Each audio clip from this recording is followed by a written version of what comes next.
Social media has put people under stress.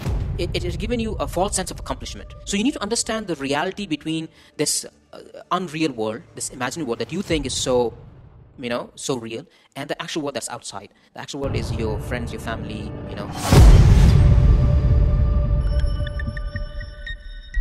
When it comes to mental health, I think mental health has always been in society. It's that we never talked about it. It's not only social media that has to be blamed. Mental health. Mental health was never talked about. It was brushed under the carpet. Okay, there were issues with people. Okay, but it used to be attributed to things like jinn and magic and this. As Muslims, we believe that there is magic. Okay, that can be done. There is things or beings called jinns or unseen creatures that can affect you. We do believe that. But I'm not going to lay the blame squarely on those things. Something has to be of my own making, okay? I don't do things properly. We're maybe not raised. Maybe the society has issues. Maybe there's unemployment. Maybe there is disease in society. Maybe there's oppression in society. All that shapes people, okay? And if you look at people who are in a let's say high index country where there is prosperity, you will find mental health less than in people in societies where there is poverty. Why? Because people who have less wealth, they have to struggle more, and they're under a lot of pressure and a lot of stress, mental and physical. That really affects them, okay? That changes their behavior, their mood, everything, okay? So when your behavior and your mood changes, of course, the way you do things is going to change, okay? So now when we look at social media, when we bring this thing to social media, the same thing. Social media has put people under stress. What is that stress? I have to put this post on social media. I'm talking about the common man. I'm not talking about the media just yet, okay? The media is a different thing, okay? It is in a different race. I'm talking about the common man, okay? Which is the largest segment of the population, okay? And the media is just a fraction. The large section is people like me and you who use social media for putting posts. I need to get likes.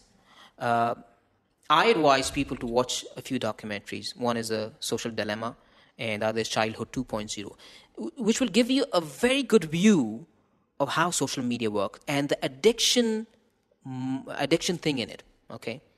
It's like a substance. Yeah. Yes, exactly. Yeah. It's like any addictive substance. Yeah. But the thing is, you don't realize, and you are there on your phone or on your iPad, on your device for like hours at an end.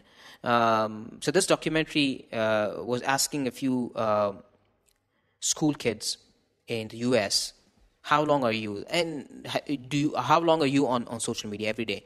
And no one answered less than 6-7 hours. Some went up to 14 hours. I mean, if you are there 14 hours, what time do you sleep and eat?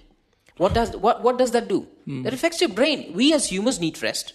We need social engagements. We need entertainment. We need people, right? Yeah. I can't just be hooked to a phone and think that this is everything. I got 1,000, 2,000, let's say 100,000 followers. How many of them are relatives? How many of them people know? And God forbid if you die, how many of them are even going to know? I know of accounts, I'm sure you do too, of people who have died, but the social accounts are there on media. I mean, there was a person who died a few days back, and his previous tweets come on my timeline, and he's dead. Who knows? Who cares, honestly? Okay, that's that. So you need to understand the reality between this unreal world, this imaginary world that you think is so real, and the actual world that's outside. The actual world is your friends, your family, That's the thing. The perceptible world, the tangible world, okay? The real world. Yeah, exactly, the real world, yes. I can touch the table, it's real, right? But people don't understand. Why? Because social media has given you... It has given you a false sense of accomplishment. When you post something and you get 2 or 3 likes, the very common basic user, okay? He thinks that he has accomplished so much, and then he's going to want for more and more and more. And when that doesn't come, he's going to feel sad, then he's going to go into depression, then maybe a nervous breakdown, and you never know what happens. You can even have heart attack. People have, as young as, 9-10 years have had heart attacks. I don't know what the reasons are. I can't fully attribute it to social media, but yes, social media is, or these things are, potential, let's say, agents of that drastic change.